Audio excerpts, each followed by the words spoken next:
എത്താനായിട്ടുണ്ട് കേട്ടോ. ചുവന്ന ഹൃദയം, ചുവന്ന ഹൃദയം, ചുവന്ന ഹൃദയം. അങ്ങനെ ഡോളോമൈറ്റ്സിൽ നമ്മുടെ ലാസ്റ്റ് ആൻഡ് ഫൈനൽ ഡേ ആണ് കേട്ടോ ഇന്ന്.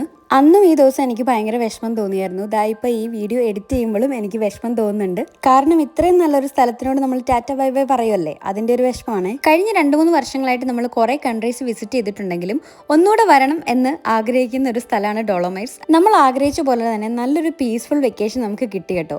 എന്തായാലും അടുത്ത ട്രിപ്പിൽ എങ്ങോട്ട് വരണം, എന്തൊക്കെ ചെയ്യണം, എവിടെയൊക്കെ സ്റ്റേ എടുക്കണം എന്നുള്ള കൃത്യ ലിസ്റ്റായിട്ടാണ് നമ്മളിപ്പോൾ തിരിച്ച് വീട്ടിലേക്ക് പോകുന്നത്.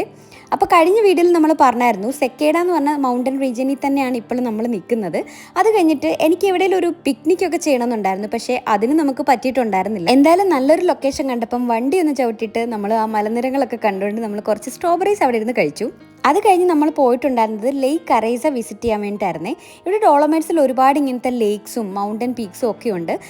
ഈ ഒരു ലേക്ക് കറൈസ എന്ന് പറഞ്ഞു കഴിഞ്ഞാൽ നമുക്ക് ഒരുപാട് ഹൈക്കിംഗ് വേണ്ടാത്തതാണ് കേട്ടോ. തൊട്ടടുക്ക തന്നെ കാർ പാർക്കിംഗ് ഉണ്ട്. അവിടുന്ന് നമുക്ക് നടന്ന് ലേക്കിൻ്റെ ആ ഒരു ഏരിയയിലേക്ക് വരാം. പിന്നെ ഒരു സ്ഥലം കിട്ടിക്കഴിഞ്ഞാൽ ആ സ്ഥലത്തിൻ്റെ അപ്പുറത്തൂടെയും ഇപ്പുറത്തൂടെയും ഏത് കാട്ടി കയറിയാണെങ്കിലും കുറച്ച് വീഡിയോയും പിക്കും എടുക്കുക എന്നുള്ളത് നിർബന്ധമാണ്. ആവക കലാപരിപാടികളാണ് നിങ്ങളിപ്പോൾ കാണുന്നത്. പിന്നെ ഈ ഒരു സ്പോട്ട് എനിക്ക് പറഞ്ഞു തന്നത് മിസ്റ്റർ ഹസ്ബൻഡാണ് കേട്ടോ. നീ ആ കാട്ടിക്കൂടെ ഓടി ഇവിടെ വന്ന് നിൽക്കാമെങ്കിൽ ഞാൻ നല്ല വീഡിയോസ് എടുത്തു തരാമെന്ന് പറഞ്ഞു. സ്വയമായിട്ട് ഏറ്റെടുത്ത പരിപാടി പുള്ളിക്കാരൻ നല്ലതായിട്ട് നിർവഹിച്ചിട്ടുണ്ട്. അത് കഴിഞ്ഞതാ ഈ ലേക്കിന് ചുറ്റും നമുക്ക് നടക്കാനും പറ്റും കേട്ടോ. അങ്ങനെ ഒന്ന് നടന്നിട്ട് നമ്മൾ കാർ എടുത്ത് നമ്മൾ സ്ഥലം വിട്ടിട്ടുണ്ടായിരുന്നു. ആകെ മൊത്തം ടോട്ടൽ ഞങ്ങൾക്ക് 2 പേർക്കും ഒരുപോലെ ഇഷ്ടപ്പെട്ട റൊമാൻറ്റിക് ആയിട്ടുള്ള ഡെസ്റ്റിനേഷൻ ആയിരുന്നു ഡോളോമൈറ്റ്സ്.